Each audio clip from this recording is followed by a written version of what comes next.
G'day folks, Greg Budd from Bud's Baits here. Welcome to the African Lure Craftsman.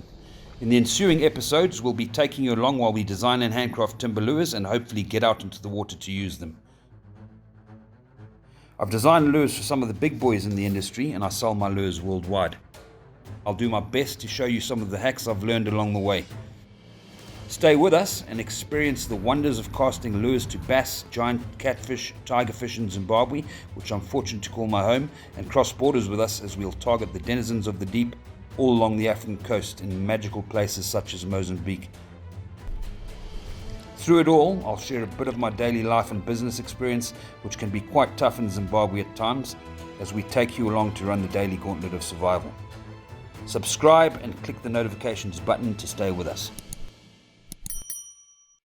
Good day, good folk, and welcome back to the African Lure Craftsman and our Garfish build. You'll see in front of me the Garfish, which I've done a little bit more to. I'm just going to run you through what we did.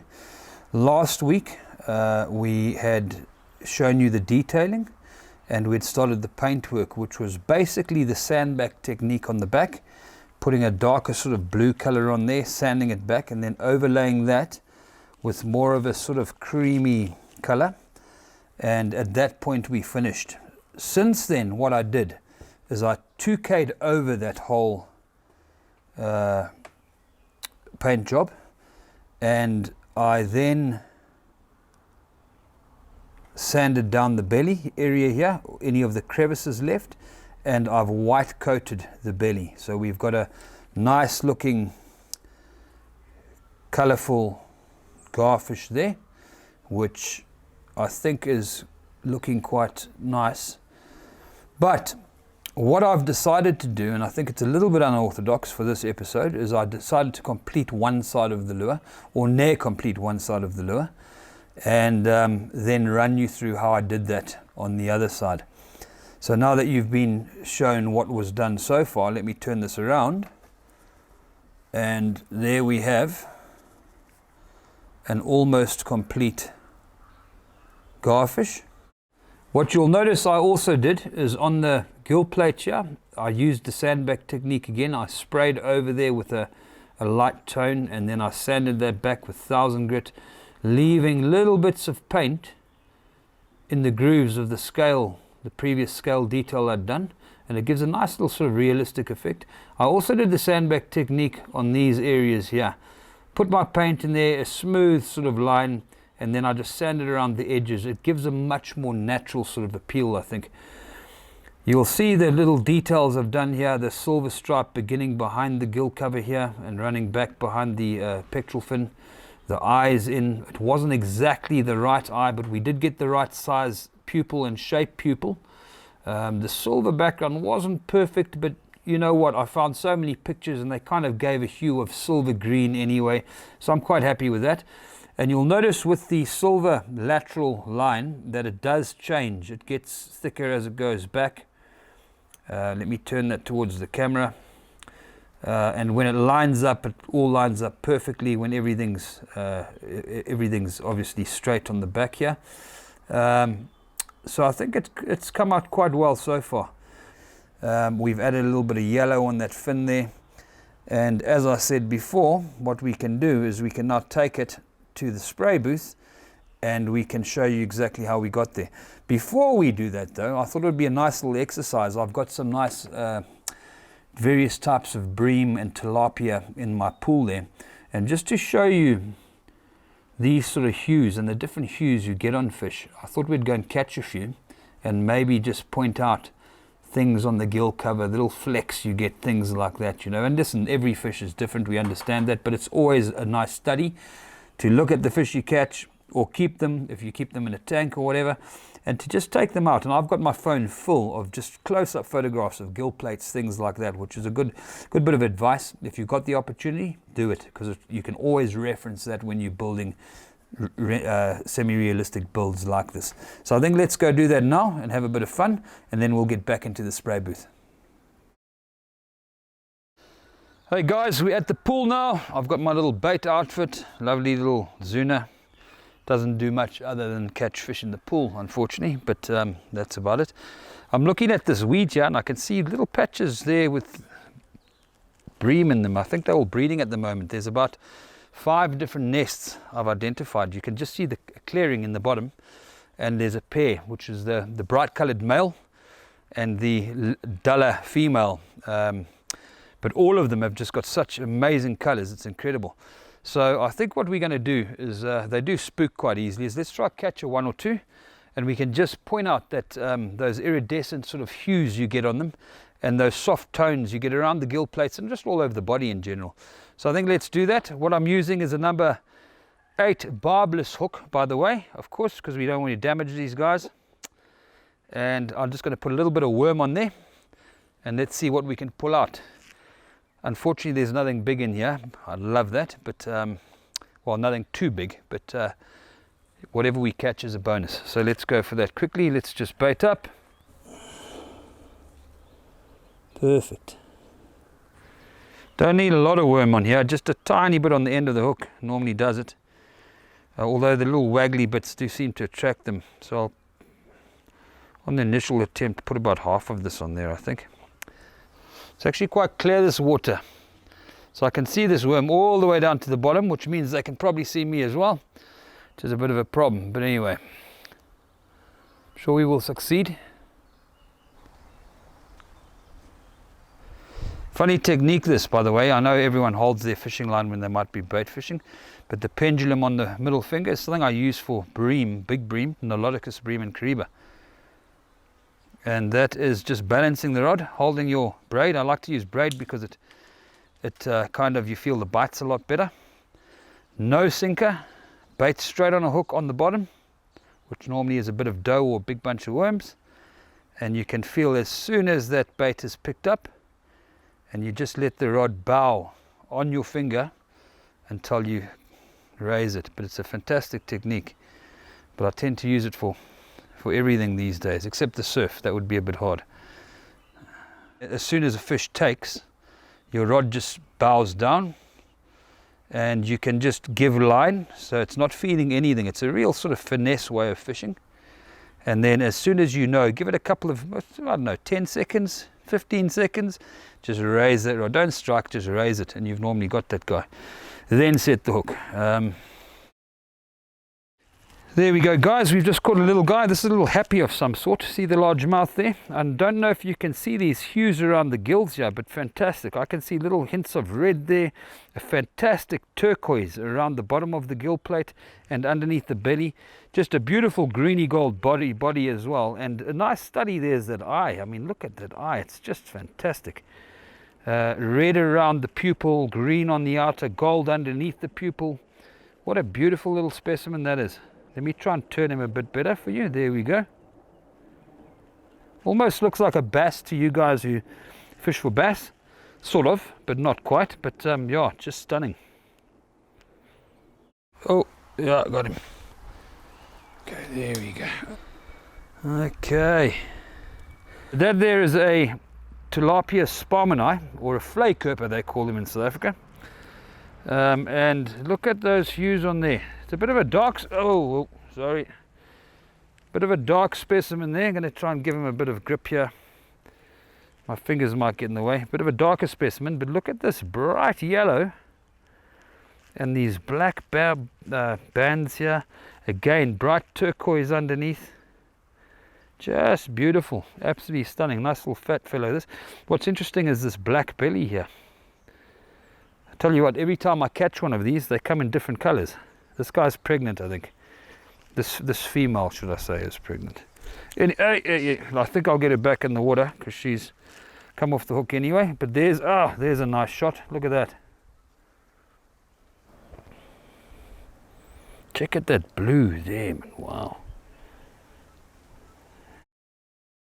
We've been to the pool. The reason for that is we wanted to just show you some of the light hues you get around gill plates and things like that. I'm sure we all do know that, but I always find it fascinating to actually study those things, take photos of them. I always carry my phone with me. We always do, and just take close-ups of that sort of detail.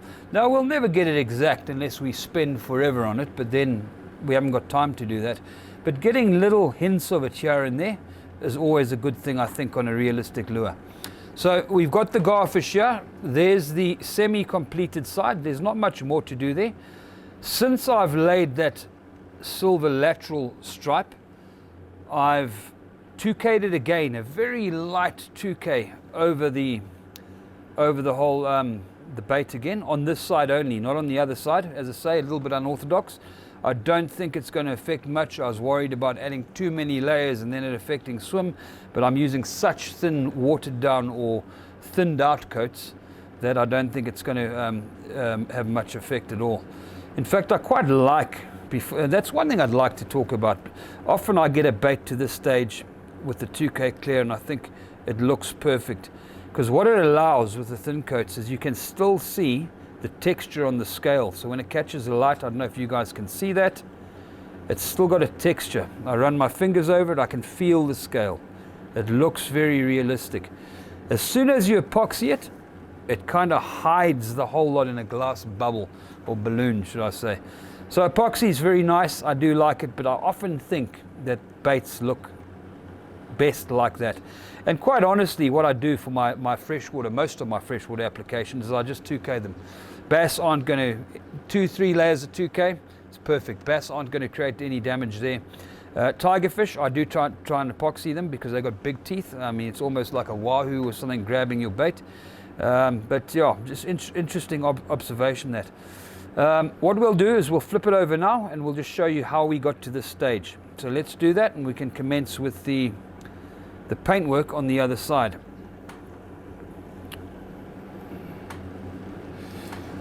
Looks rather dull in comparison now, doesn't it? Anyway, what I'm going to do is remove this tail again. Just put that aside somewhere. Makes it a bit more manageable.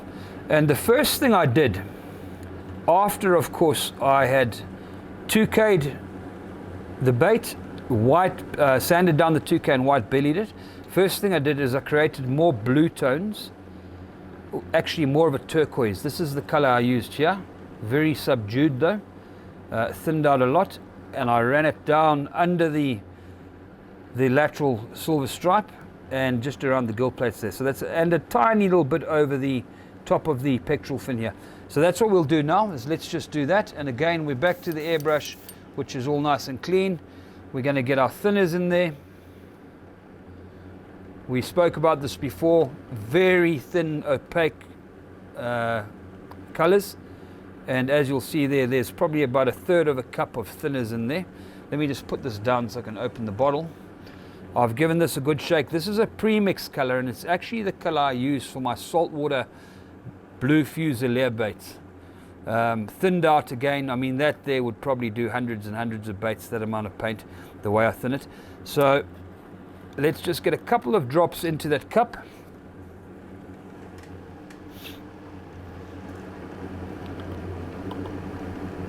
Oh, far too much, that's often a problem. Mix that up a bit. Yeah, too much. Let's just get some back in there. A lot of messy work here. Thin that a little bit more. Don't want any, just be sure to do this away from the lure you're working on, because I'll tell you what can be a real bind is when you're mixing and suddenly some paint jumps out on there. We're fortunate that we've 2K'd it, which is another reason I like doing this, is because if we did get some paint in there, and I'll just demonstrate how easy it is. So I've got a bit of color there. Okay, we've got a bit of blue on there, not much, you probably can't see that. You can probably see that. Very easy to just, let's get the glasses on. That's dry now, it dries very quickly, to just wipe off. And if it doesn't come off straight away like that, see how dry it is. Bit of thinners. Remember, everything under there is now sealed in under that 2K, except the white. And we just remove it like that. If you want a bit more finesse, an earbud,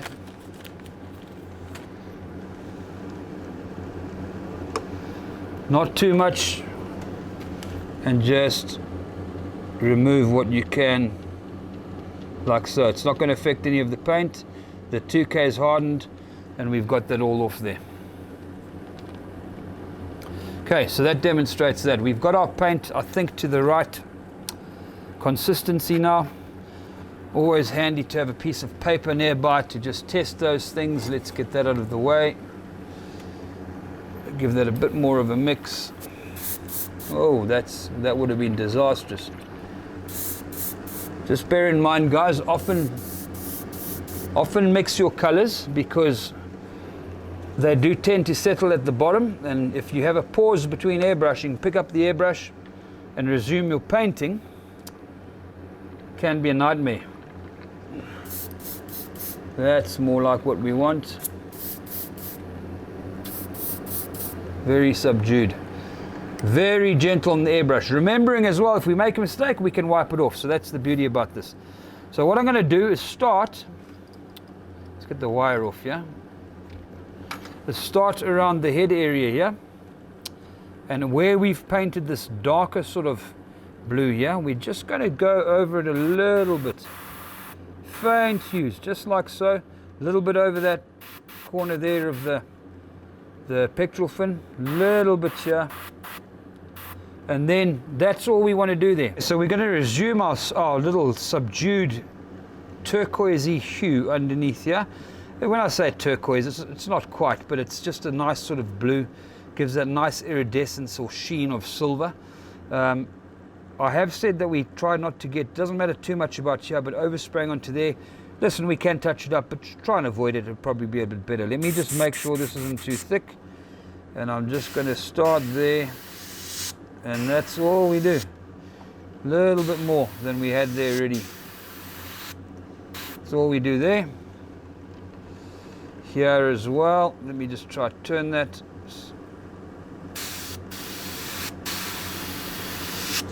Very gently. That's all we do there.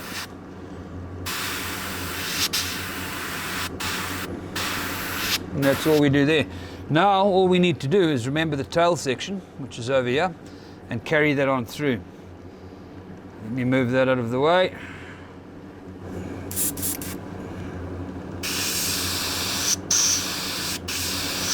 That's it.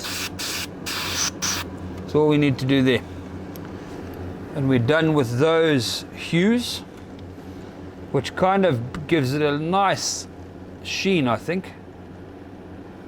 Very, I wouldn't say ultra realistic, but very sort of realistic. And of course, when that's 2K'd and epoxied again, it just pops out, as you've seen on the other side there. So let's continue. One thing I like to do, and again an advantage of 2K'ing over your initial layers of color, is use pens. You can use pens for a number of things. So what I got here are all CD markers, permanent Sharpies, things like that. A lot of them very fine tipped. Very hard to find colors in the fine tips, particularly here. But I don't tend to use black. I do occasionally, because again with the 2K you can just wipe it off. But purple's a great color. And what I like to do is just, it looks unsightly maybe even originally, but just don't draw a line around it. I just do little dots like that around the eyes. I don't know if you can pick that up. Just things like that, little dots, kind of gives a dark sort of ring to the eye, which you do see in Garfish. And you can tone these down with very light paint later. So it's not a train smash if you go overboard. And occasionally even touch it with your finger while it's still wet. Just subdue it while it's on there. Some of them will remove, that's fine. Because we keep on saying what's perfect, and there's nothing that's ultimately perfect. And you won't even notice that from this distance, the distance I'm looking at, but only when you really study it you'll see that. You can even add a few little purple dots in areas like that. They stick out like sore thumbs at the moment. I'm referring to the other side to see where I've done it. And behind the gill here. But as soon as they dry and they're subdued a bit with paint, I mean just touching them like that, and it kind of takes that sheen away. It just adds little bits of detail and little indentations that these fish actually have around, or all fish have around their gills, and particularly in the recesses. So here is on the other side is the areas where I've got these little purple dots. Doesn't have to be purple. Purple's a very natural color though, and the hues of purple are often found on fish like this, silverfish, particularly in different lights, of course. So I've done a few there, I've done a few down these lines here around the eye, just typical places like that. And you know what, it might be, I don't know, a little bit overboard, I think, but it's just something I like doing, is putting that extra little finesse into things like this. So I'm going to turn it over, because you can see where I've sprayed the 2K up to there, where it's shiny on one side and matte on the other. So over here, while I'm here, I'll just point out, I don't know if you guys can see that, but there's some fantastic scale detail and little platelet detail on these, and that's using that sandbag technique again, where I've sprayed a hue over it before the blues, and I've just sanded it back with 1000 grit or 600 grit and left it. Even if you go forward of the gill plates where it's darker, tiny little scale detail there, which has now been sanded back on and resprayed over with a darker hue, but it gives a nice effect, particularly when, again, you clear coat or epoxy. I'm turning it over again, and it kind of just pops. You'll lose the darkness of color, and it kind of just pops like that. Anyway, back to the job. So we've done our purple dots there. I haven't missed any, I don't think. There's a couple here I just want to darken and let dry. When I'm saying dots, it's just to form the impression of like a broken line of color, and again it creates the relief for the eye to really show up. So let's get rid of that. As you can see, a lot of colors there. A lot of these will pool on foil, so you've got to be careful. So when you tap them on there, they'll just leave a dark spot and a light smear. Just be careful with them, but they do work. These dark ones, these black sort of markers, like this pilot here, these fine markers, I think this is a CD marker or something. It just says marks on most surfaces, non-xylene, whatever that is. But these are fantastic for detail, because you can really go dark on this. And what I've used these for before is to do the striations down fins, other than the sandbag technique, that is. Do the striations down the fins, and then you tone over them, and you just lose that black completely, but it leaves the line there. So little ideas that you can use. The bill or the beak here, I noticed on the photos I had a very sort of bright blue at the bottom of the top of the beak, if that makes sense. So just running along here, I'm going to do that turquoisey color. There we go, just like so, which will match the other side. There. Okay, so anyway, let's get to the foil. I'll leave that paint in there for now. All our lids are closed. We might need it again. I pre-cut 2 strips of foil. Here they are here. This is the other side. But what I ended up doing, as it was quite a mission to lay, is I ended up laying it and then trimming it with a very, very sharp scalpel. So we're going to do that again. Before I start the foil, you'll see on this strip here, I've got little pieces of blue tack sticky stuff. The reason for that is, I think, self-explanatory, is to get the even sides. And all I did is I got a strip of foil, folded in half, and then blue tacked it together, and then it held the 2 pieces together and then went over the tracing on one side. So that's how you get the even strips. But as I've said before, I ended up trimming bits off it. It's going to be hard to match the other side, but with a bit of time and patience we can do that. Firstly, we start on this side, and as I've said, or as I was starting to say, we just go with our normal foiling technique. We take a piece of the white backing, about 1 inch or more maybe in this case. No, about 1 inch is fine. There we go. And we just fold it back like that, and then you've got a nice little piece of exposed foil there. And what we're going to do, this might be a bit hard for the camera, is we've got to lay this exactly where it is on the other side. For that, I need to actually just check again exactly where we're going. Okay, we got that. Okay, it goes up and over the fin. I trimmed that other side, I trimmed that into place. So what I'll do is I'll lay this with a little bit of a lead over the gill plate, and then we're going to lay it. We lost our lead though. No, there we go. Partially on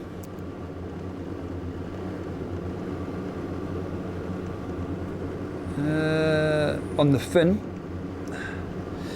So we've got a nice neat stripe there. We just got to get it on there for the time being.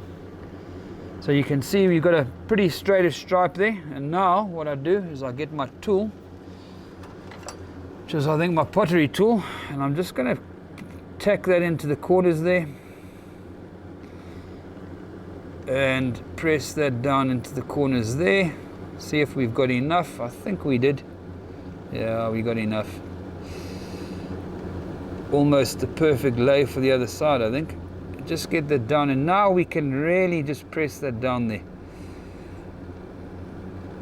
Remembering again, you've got your 2K under here.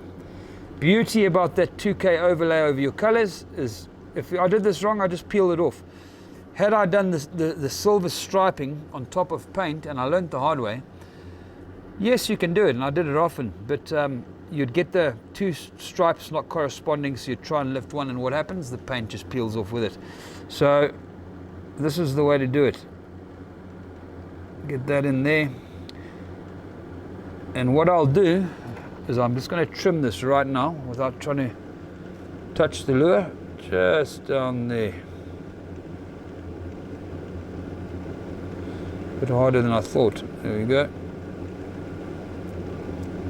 Okay, that's all we need to do there. We can trim that up later. So we've got our silver on there.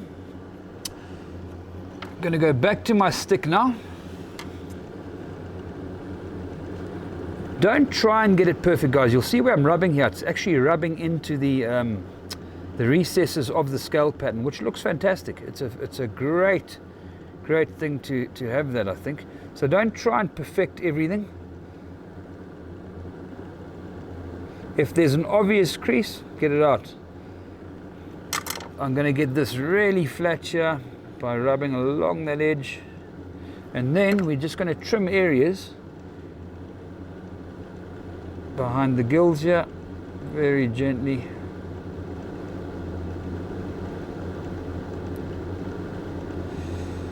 Ish, I'm losing my eyesight fast. Don't worry about over pressing. If it goes into the 2K a little bit, not a train smash, and just gently remove that. Then we got to turn the angle and angle the bait. I'm going to press this in now with a pin so I can get a definitive line to follow and cut. There we go. And I'm going to cut that excess off here. Oh, I'm going to have to get close to this.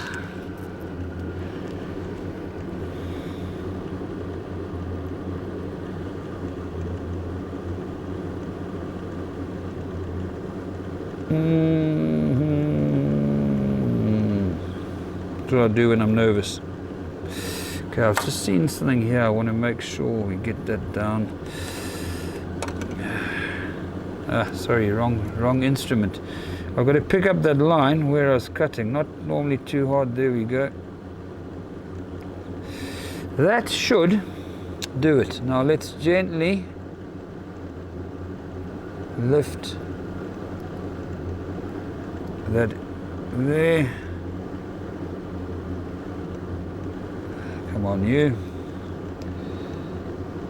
Not quite through there. Should be it.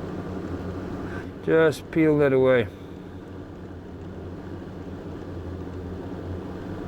without hopefully messing up the other side.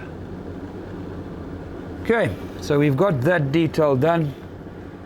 We're going to firmly press the foil in there. We're going to get our tool again, press it in there. And all I'm going to do here is I can see a little area there which hasn't got a sharp edge. I'm going to trim that a tiny bit. That was not nice, so let's press that down once more. Make sure it's firmly down. And maybe what I should do is actually cut it the other way. So let me turn that around.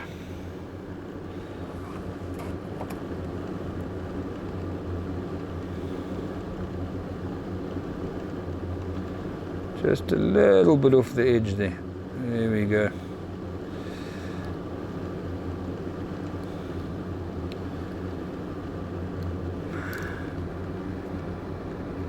Okay, done. So turn it around again, guys. There you can see that nice little detail above the pectoral fin. I think it matches the other side. It's a little bit thicker, so we're going to trim it again to match that. And this is what we need to do. It's a continual task to just make sure.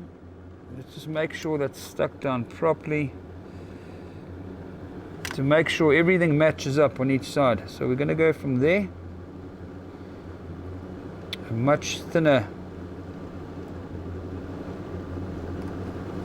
trim to there, and you'll see there's a little bit of an indentation on that side. Not that much. Beauty here as well, guys. I've made a cut. Get rid of it.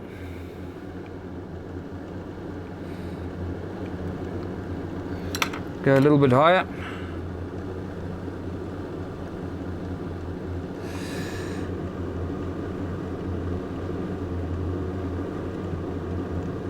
That's what we want there. Now we'll get rid of that.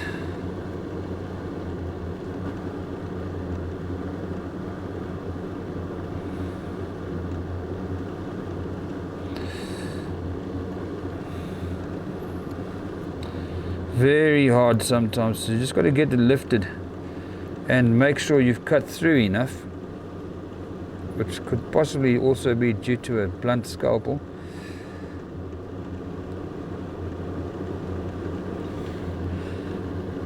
And if they don't match up exactly, you know what, again we're going back to the perfect thing. Does it really matter? I don't think so. So that's as even a match for the other side as we're going to get. Flatten it out a bit.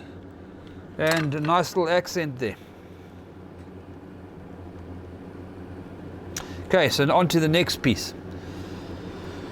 We've got spaces here, guys. So we've got the gaps where the segments are. We've got to imagine, or allow our imaginations to understand that these spaces here will meet up. The only way to do it is to make sure everything's in alignment there and get your two segments aligned perfectly, and do each one after the other. And line up the top with a bit of an overlay. It doesn't matter. I'm going to peel this back some more, doesn't get in the way. Let's bend that forward a little bit. There we go. And I went and dragged it back again. And then just make sure it's lined. That's it. Get a tool of some sort. Press it down. That's the problem, and then you drop your tool on that. Okay, we've got that aligned. That's where we want that aligned. I'm going to press that down so it doesn't come off. Then we can straighten up the foil. Refer to the other side again. I trimmed that. You'll notice that's thinner, but that was trimmed later. And that one went straight across. Sorry, a lot of toing and froing here. Straight across. So that's, we got to get that line straight on the top, lift that a bit and bring it straight across there. Are we correct in that? Yes, we are.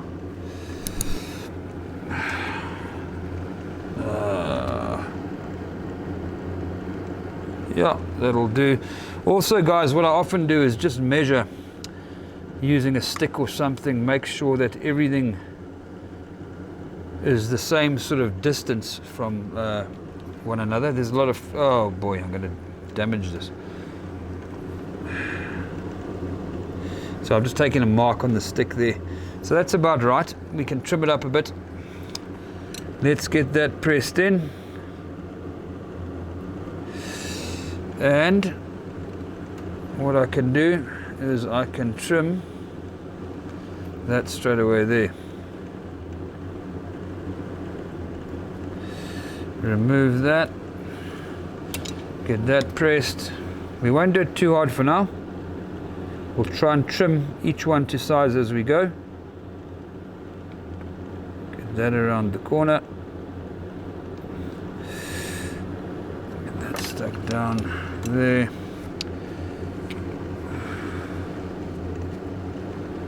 Very fidgety with this particular swim bait. I suppose all swim baits. Don't know which way to tackle this with that pectoral fin in the way. Okay, what I'm going to have to do is just lift it so we get a better angle on it. Okay, it's done. Get our tool. See how the scale comes out in that foil? And you know what? We know our scales are running that way and that way. If you use a sharp-edged plastic tool or a piece of wire like the other tool I think I've shown you before, like this, it actually digs into those furrows and it really shows that scale up. Just run the way of the scale, like so. Okay, but before we carry that on, I'm going to trim this bottom line here. I haven't stuck it down yet because we want to match that up there. Pretty straight line.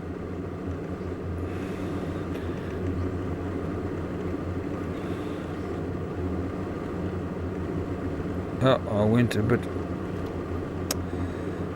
Come on, you.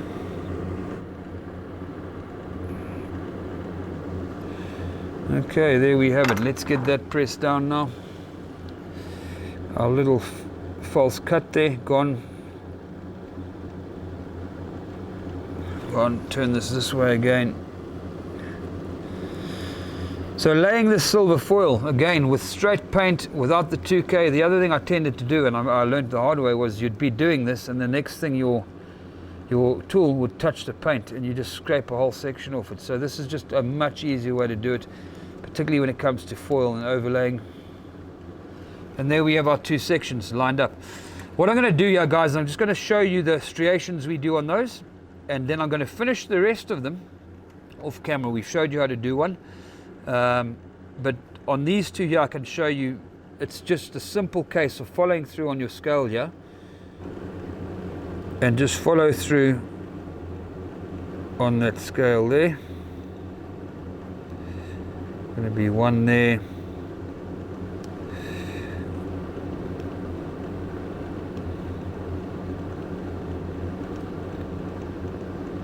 okay, there's that lot, and even on the head here. Bit harder to see the scale, but I can see it.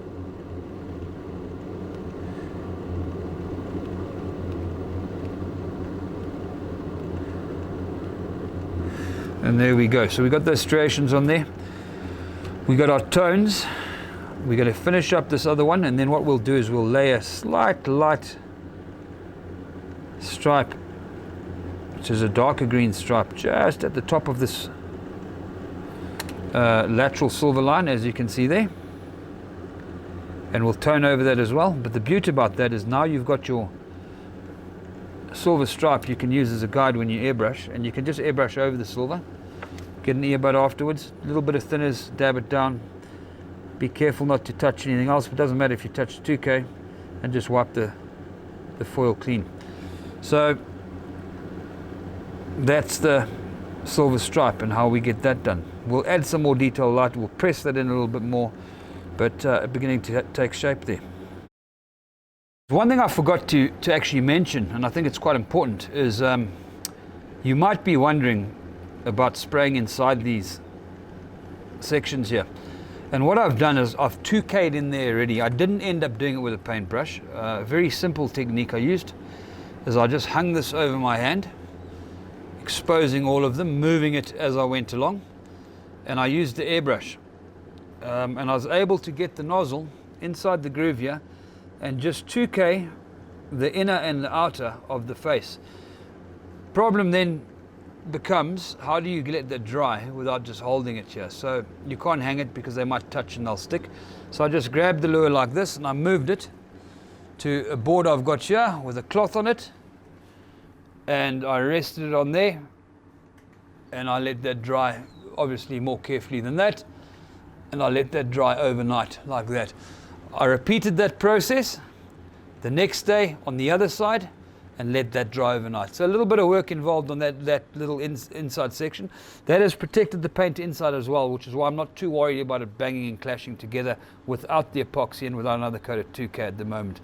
Very important, I think, that. So let's get back to that foiling or the actual detailing. So what I'm going to do is, I'm not going to continue the foiling. We've showed you 2 sections there. From here on, it's just a repeat process. And time is getting short. This is going to be a long episode, I think. So what we're going to do here quickly is we're just going to do the tones above the foil, and we're going to do the pink tones on the gill and things like that. So my standard pink for the gill is actually just a little jar of leftover pinks. Whenever I've got excess pink, I just throw it in this little jar here, gill pink, as you can see. Give it a bit of a shake. Open it away from the bait in case there's any splutter, and let's get a little bit in the airbrush. I've already got some thinners in here, again very, very thinned out. That's enough. Give that a mix away from the bait.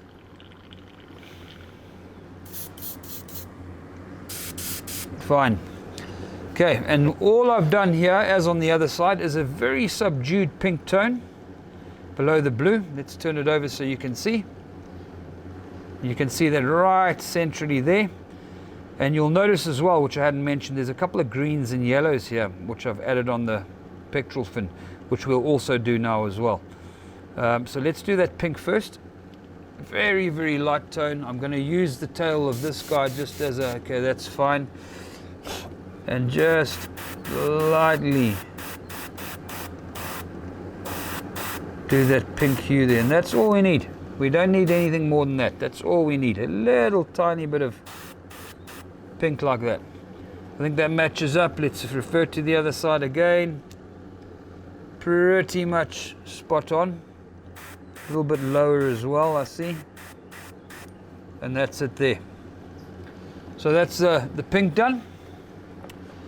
For the fin, I did 2 things. Well, I actually did 3 things, which we'll go to as well. What we've got now is 2 yellows here. We've got a very dark sort of yellow here. It's kind of a more natural, there's nothing fluorescent about it. And we have, hiding somewhere now, over here, is a yellow ochre. Now in this yellow ochre, it's probably not mixed. I'll try and take some out to show you. It's got a very, very fine gold pearlescent. I don't know if you can see that in there. It comes out more in the spray when you see it, but that's the color I used mainly for the first tone on the fin. So let's get a little bit of that into our cup. Mixing like this is a bit of a danger, guys, because you know what, if you don't mix properly, then you get splutter. So I'm taking a few little risks here, doing it this way. I should have thinned it out first, but anyway, I haven't. So there. But anyway, let's get this done. And we're going to give that a proper mix now. Wipe that off.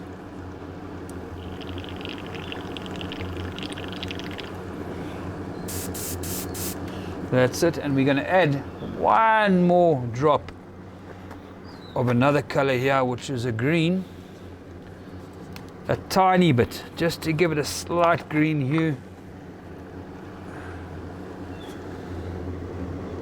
And that's far too much. That's going to make it very green. Watch, I'll just take this out when I've got the right color though.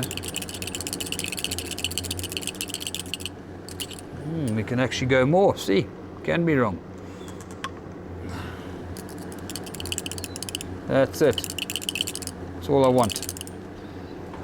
check that out on some, yeah, that's it.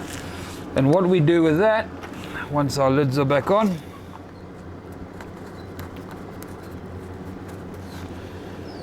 refer to the other side. We've got it running from the joining point of the pectoral fin here right down to the back, and we're going to do that. Safe thing to do, guys, always is get a piece of paper, a piece of sandpaper, anything you've got lying around,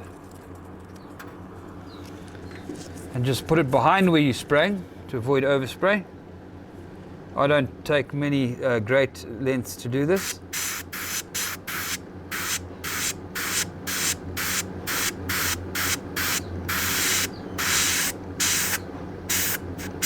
Try and just be accurate with your brush. And that's our first hue we need on there, just like that. Refer to the other side again. We just want to make sure everything's exactly the same. And then what I did is I got some of the brighter yellow, which is why I mentioned it earlier. Tiny bit of brighter yellow. It's still a dull yellow though, as I say. Get that in there. And we're just going to go over the front of this slightly with that. And it actually over that blue creates that greeny effect. And that's all we do there. It's about right. Okay. So let's get rid of that. We can just put that back in there, that's fine. A little bit won't affect it. Clean this up.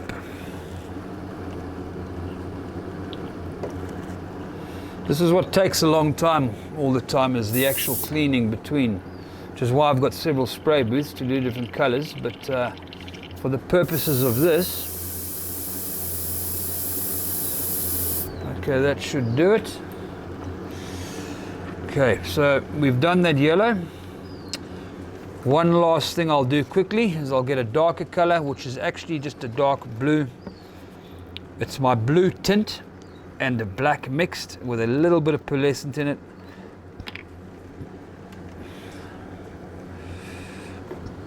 And we're going to go very thin again, just a splodge in there. That's fine for the darker spot.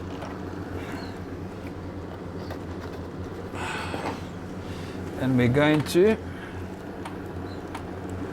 just go over this dark spot here.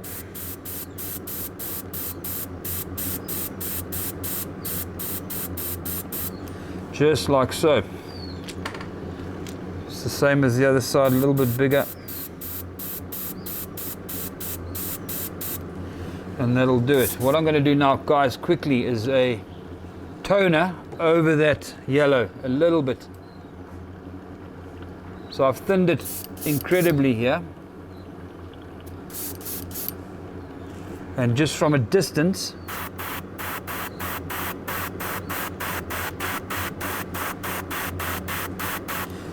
just like that. So that's that pretty much done. I was going to, guys, use the sandbag technique in the striations on the fins, and I thought, no, you know what, we need a little bit of flash, something that's pure silver. So I left those as is. Again, artistic license. So let's move on now to those green stripes behind the foil lateral line. I pre-mixed this green yesterday when I did this side. So I've had the presence of mind to actually keep some of it, because mixing the same tone might have been a little bit of a problem. So I've kept this green here. Very, very light subdued tones again.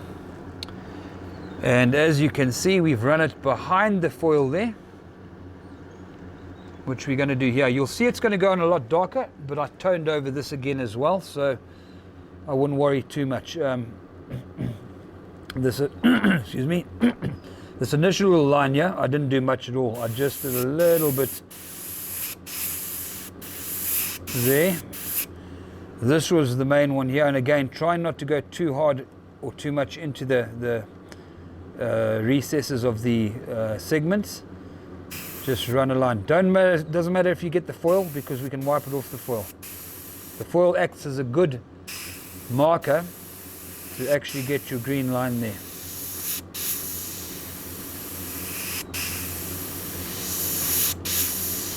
A little bit thicker. And there we have it. Do a bit more here. That'll do. Now the beauty about this is you can see that all over the foil there. Very simple. Away from the bait. Anything like super glue, thinners, keep them well away from your work, guys, because yeah, you spill and there's going to be tears for sure. Make sure there's not too much on there, and make sure you don't overrun onto the green you've just sprayed on.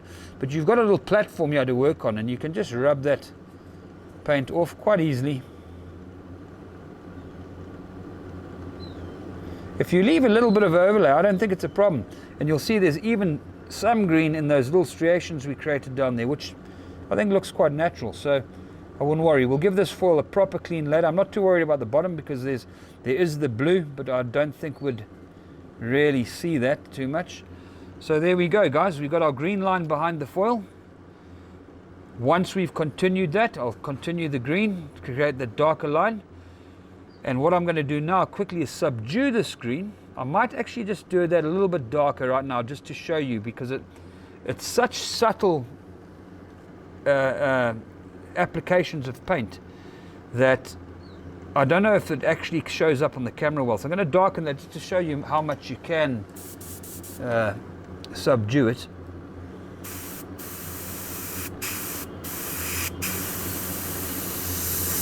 Okay, there we go.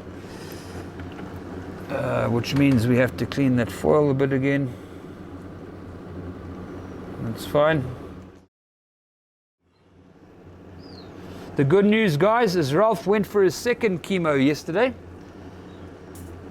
and according to the doctor, or the vet should I say, they think he's going to be okay. He's responding terrifically well to that. His tumours have shrunk to maybe a quarter of the size, and that was after one. So let's hope the second one really bites and he gets a lot better. So thanks for all the well wishes. We're going to bring this to an end shortly. We've already told you that I'll finish those off camera. We've seen how we do it, but what we have done is we've put our green stripe above the silver lateral there. I'm going to tone that down a little bit, and when I say a little bit, I mean a little bit. It just makes it look a lot more natural once I clear coat it. If I clear coat that now, it doesn't look like it, but that's going to come out a lot darker than it already is, and it might look okay. But I think just toning it down a bit will help. Besides which, I did that on the other side, and we've got to match the other side. So I'm using the same tone that I did the back with over the blue, and I'm going to again use it very, very thin. Don't need a lot of it. A bit of a mix.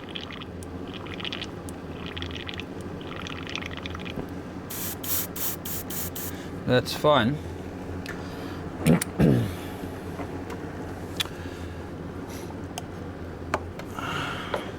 Okay, and what we're going to do here is just over that green, which I'll then follow through on the rest of it once I get to it. I'm just going to tone over it a little bit, like so. You can already see, just even with the thinners hitting it, it's going darker. But once that dries,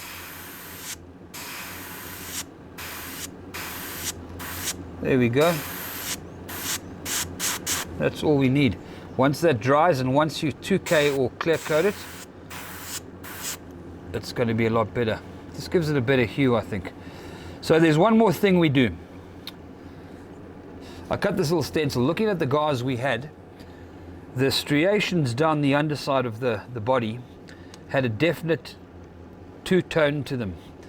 It wasn't obvious. It was just a slight hint of a double tone there.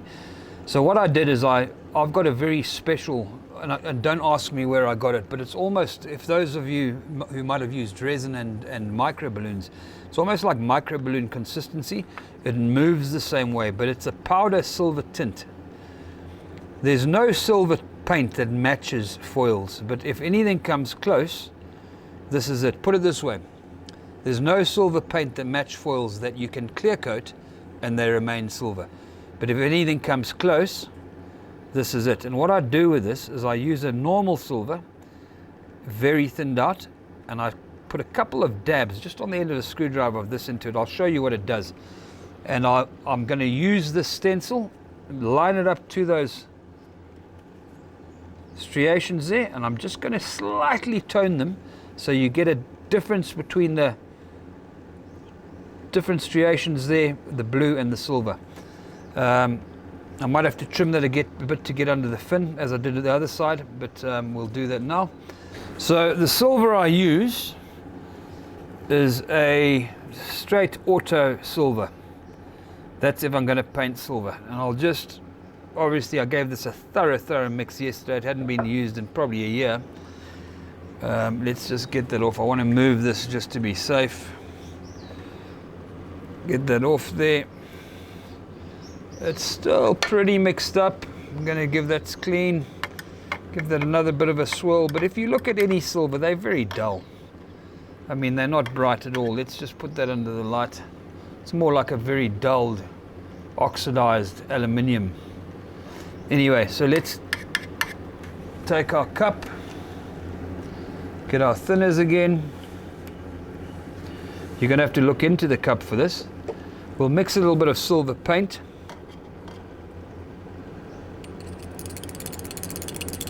It's as much as we want there. It's plenty.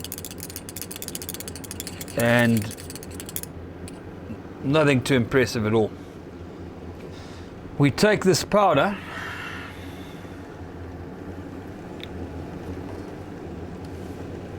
and our screwdriver, just mix it again, dip this in, get a few, just as much as that. You can see it just with my breath, it's kind of blowing away. And get that in there.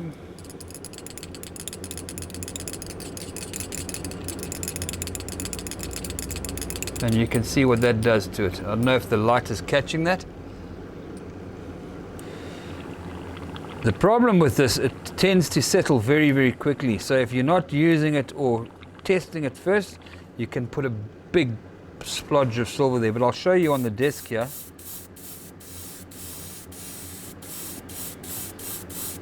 How silver that is compared to normal paint. Probably low light for it, but it actually really does bring that silver out. Okay, so what we do is we get our stencil.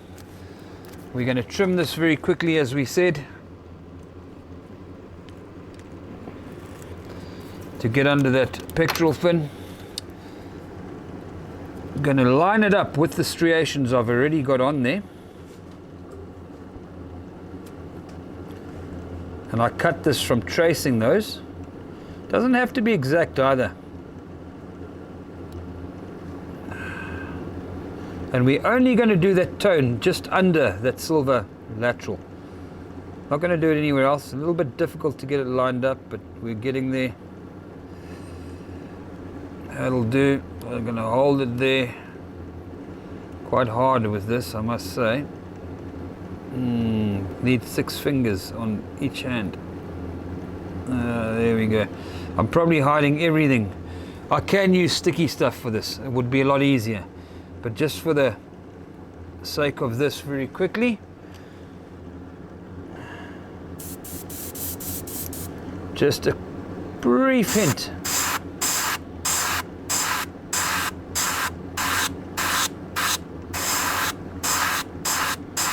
Doesn't look like much, and it isn't much, but we'll take that away. And you can see the slight glint under the silver foil, and it kind of just adds or follows through those striations into that lateral line, which I think is quite a nice little touch. Now what I'll do is to further this, I'll carry that on down once I've done the foil on the rest of the body, but I'll get them lighter and lighter as we go along. Those I might make a little bit darker. You'll see they're probably a bit darker there, but they look darker there because another thing I did is I just using the same stencil and now covering the actual silver ones, I just darkened the blue at the top and making it lighter going all the way down. So guys, that's probably pretty much all we'll do for today, because after that's done, the next stage I'll take it to is I'll 2K this other half, which means that following that in future episodes we need to do the fins, a very simple job, and then we get this baby straight into the cabinet, put a couple of coats of epoxy on it and glue on the tail, and she's ready to go. And of course the eye, we'll put the eye in as well. That will go into next week. So guys, if you like what you've seen, please hit like, hit subscribe, follow us, and we'll catch you for the next week's episode of the African Lure Craftsman.